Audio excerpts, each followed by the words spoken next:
नमस्कार. हवामान अंदाज आणि बातम्या या आपल्या यूट्यूब चॅनलमध्ये मी किरण वाघमोडे तुम्हा सर्वांचं स्वागत करतो. आज 27 मार्च सकाळचे 9:30 वाजलेत. पाहूया तिथे 24 तासात राज्यातील हवामान कसे राहील.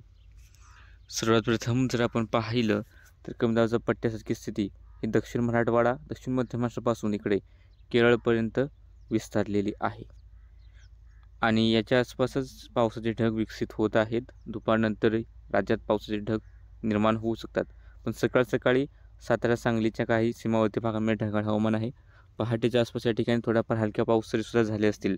तसेच सांगलीकडे रात्री पावसाच्या सरीसुद्धा बरसलेल्या आहेतच.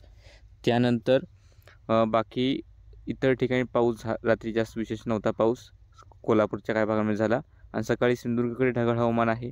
अहिल्यानगर, बीड, धाराशिवच्याही आसपासच्या भागांमध्ये काही अंशी ढगाळलेलं हवामान पाहायला मिळतंय. पण हे ढग थोड्या वेळानंतर विरून जातील आणि दुपारनंतर पुन्हा एकदा नव्याने ढगाळ हवामान होऊ शकते.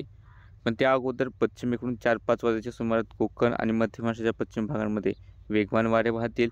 इकडे बुलढाणा, अकोला, अमरावतीकडसह उत्तरेकडचे थोडेसे वारे वेगवानरित्या वाहण्याची शक्यता आहे. तसेच आज ढगाळ हवामान पुणे, सातारा, सांगली, कोल्हापूर, सोलापूर, धाराशिव, बीड, लातूर, अहिल्यानगर, छत्रपती संभाजीनगरपर्यंत सुद्धा काही अंशी ढगाळ वातावरण बनू शकतं. मात्र विशेष मोठा पावसाचा अंदाज नाही.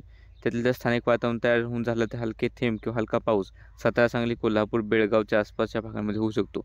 याचीही शक्यता थोडी कमीच आहे. मात्र स्थानिक पातळीवर ढग निर्मिती झाली तर थोडाफार पावसाची शक्यता नाकारता येत नाही.